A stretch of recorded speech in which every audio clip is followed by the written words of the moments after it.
Morning বন্ধুরা, এখন কিন্তু অন্ধকার। আমার গুড মর্নিং, তোমাদের নয়। এখন 4:15 বাজে। এখন একটু মাঠে যাচ্ছি, দাদাভাইয়ের সাথে পটল তুলবে। এদিকে শত্রু শিবম ঘরে ঘুমাচ্ছি। লাইট জ্বালবো না, পরে এসে দেখাবো। চলো মাঠ থেকে ঘুরে আসি। যাওয়ার আগে মা লক্ষ্মীকে বার করে রেখে যাচ্ছে, আর নাহলে কখন দেরি হয়ে যাবে, ঘুষ যদি চলে আসে, ওই জন্য বার করে দিচ্ছে। দেরি হবে না, বাজার 5টার সময় এসে ধরবে, 5টার সময় বাজারে যাবে, তবুও বার করে রেখে যাচ্ছে।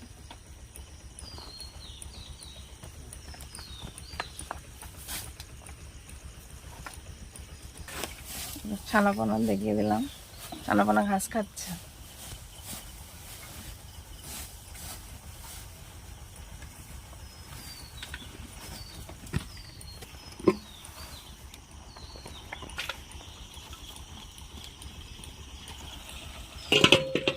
এই দেখো মাঠে চলে আসলাম, মোটর সাইকেল লাঠি বাজছে। লাঠি আনতে ভুলে গিয়েছিলাম, আবার বাড়ি যেতে হয়েছিল। এখন সব অন্ধকার। ওই যে আমাদের চাঁদ চাঁদ মামা, মাঠে সব অন্ধকার। অন্ধকারে না আসলেও হবে না, বাজার ধরতে হবে তো। একটু পরিষ্কার হোক, তারপরে আবার দেখাবো তোমাদের। দেখো লাইট মুখে নিয়ে নিয়ে তুলছে, নিচে এবার দেখছে। আর আমি এই যে কটা তুলেছি, আগে ওইদিকে রেখেছি। এই দেখো পটল।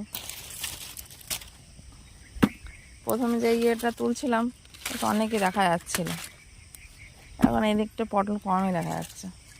বলছে মাঝে ফুল কম, এই পটলের ফুল কম ফুটছে, ওই জন্য পটল বেশি দেখা যাচ্ছে না। এই দেখো পটল, এইটা বেশ ভালো আছে, ছড়া ছড়া। এই দেখো তলা এগুলো ঝুলছে, পটলের ছড়া।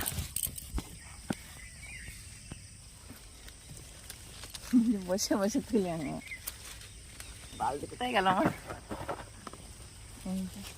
এই পটলটা সাইজ বিশাল, দেখো কেমন মোটা। 3খানা ভাগ হবে, যে আলু পটলের সবজি বানায় না, এটা 3খানা ভাগ করতে হবে। সাইজগুলো বেশ হয়েছে। এই যে এগুলো কি পটল বলে জানো? হইবত খালি এগুলো, ওই জন্য মোটা মোটা। এখানে কটা ছড়া রয়েছে। এখন গাছ বেশি হয়নি না, হালকা হালকা গাছ। মাঠে সব পাখি ডাকছে। সকালবেলায় মাঠে ভালো লাগে, একটু পরে আর বলবে যে চলো বাড়ি যাই। কি অবস্থা বলো, মাঠে আর থাকা যাবে না সেই সময়। তখন বলবে মাঠ ঘাট পরে থাকবে, আগে বাড়ি গিয়ে ঠান্ডা হই। পটল 3 ভাগ তুলেছে। আপাতত এই আমরা এবার বাড়ি যাই, বাড়িকে দেখা হবে। হ্যাঁ হ্যাঁ, বেলা হয়ে যাচ্ছে, চলো বাড়ি যাই। বেরিয়ে যাচ্ছে, হাঁপিয়ে গেছি, গরমে কারেন্ট নেই। বাড়ির সাথে দেখি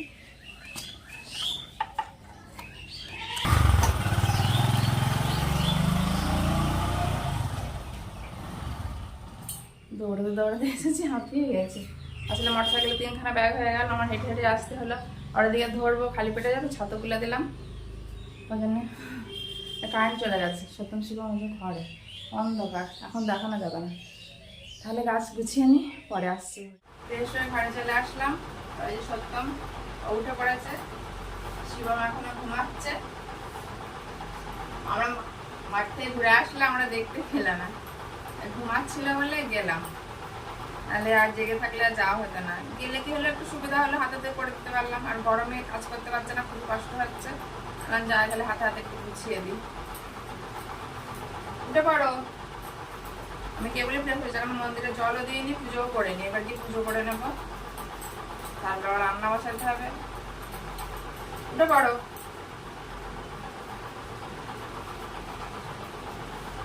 ওর 8টা বাজে, 5 মিনিট বাকি। 4:30 কটা উঠেছিলাম? 4:15। 4:15 উঠেছি। কতটা সময় লেগে গেল, প্রচুর কাজ না, তো দৌড়ে দৌড়ে কাজগুলো হলো। আবার বাড়ি এসে আবার গোয়াল পরিষ্কার করতে গেলাম। মানে সকালবেলা প্রচুর কাজ। উঠে পড়ো শুভম, ওঠো। অনেক রাত্রে শুয়েছে, কালকে শুধু শুধু 11টা বেজে গেছিল। আর গরম, কারেন্টও ভালো করে থাকছে না। রাত্রে তো কতবার কারেন্ট গেছে। অটো মন্দিরে জলটা দেওয়া রান্না কমপ্লিট। এই যে নিয়ে চলে এসেছি। আর এই যেখানে শিবম এখনো থেরাপি নিচ্ছে, গা থেকে ফেলে বেশি গরম লাগছে। আর এই যে সত্যম নেওয়া হয়ে গেছে। ভাইয়ের বস্তাগুলো পা দিয়ে দিয়ে শুয়ে ফেলছে আরাম করে করে। ওই ছেলেটা খাওয়া চোখে তোরা ঢুকিয়ে দেবে। ট্রেনে আসতে হবে। দাদা ভাই বাড়ি আসলে আবার খাওয়া দাওয়া শুরু হবে। সকালে হালকা ফুলকা করেছি, চিকেন নিয়ে আসছি, ওই জন্যই সকালে রান্না করেছি। কি হো এই কাজ গুছিয়ে নিয়ে খাইয়ে ধুয়ে স্নান করি আবার রান্না করা যেতে হবে। করছে খালি করছে। বাস ভাত থেরাপি হোক, তারপরে খাওয়া দাওয়া হবে। তার আগে এখন তো খাওয়া দাওয়া কেউ আসেনি, টেবিল খালি। তার আগে আমি মাংসের মশলাটা রেডি করে নেবো, জলদি কাজ গোছানো যায়। কি হয়েছে? রিমোট দিচ্ছে, সাউন্ড কমে দিয়েছে। ওই যে টিভি চলছে। সত্যম শিবমে স্নান করা হয়ে গেছে, টিভি সাউন্ডটা কমিয়ে দিয়েছি, সাউন্ডটা বাড়ি দিতে বলছে। বাড়ি দিচ্ছি ঘর। আমাদেরকে রান্না বসিয়ে দিয়েছি, দুপুরে রান্না হচ্ছে। তার আগে সাউন্ডটা বাড়িয়ে দিই, তারপরে চলো তোমাদের দেখে নিয়ে আসি। হয়ে গেছে, ভাত নামিয়ে ফেলে জাগে। ওই যে মাংসটা টক টক করে ফুটে এখনো হয়নি, এখনো ঝোল ঝোল রয়েছে, অনেকটা এখনো হবে, শুকনো শুকনো কষা কষা হবে। দুই ভাই ঠান্ডা করছে, ঘরে বসবে না, ও গরম কোথায় যাবে? বিশাল গরম। আবার বিকাল হয়ে গেছে, 5:30 বাজে, 5:35। এবার কাজ করতে হবে তো, অনেক করে ফোন ধরে কাজ চলছে। টিভিও চলছে, দু রকম হচ্ছে। ঘরে ফ্যান চলছে, বাইরে ফ্যান চলছে, ঘরে টিভি চলছে। কত ও বাবা টাকার গাছ আছে, সব ঝাপঝাপ করে পড়বে, চারদিকে সব চালিয়ে রেখে দিয়েছে।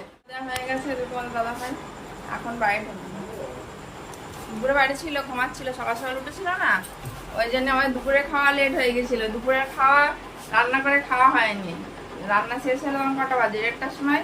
মাঠ থেকে বাড়ি এসে বললো ভালো লাগছে না, দেখুন শুয়ে পড়েছিল, ওই জন্য আমার দুপুরে খাওয়া যে লেট হয়েছিল। আর এই যে কে ফোন করেছে? মমতা ফোন করেছে। ওই শিবা এখানে রয়েছে, আমার ভালো কথা। মমতা ফোন করেছে, বোর্ড নেবে ওই জন্য ফোন করেছে। আর শিব সত্যম বসে আছে। বন্ধুরা, আজকের পর্ব এখানে শেষ করছি। সকলেই ভালো থেকো, আর সত্যম শিবম চ্যানেলটিকে অবশ্যই সাবস্ক্রাইব করো। টাটা।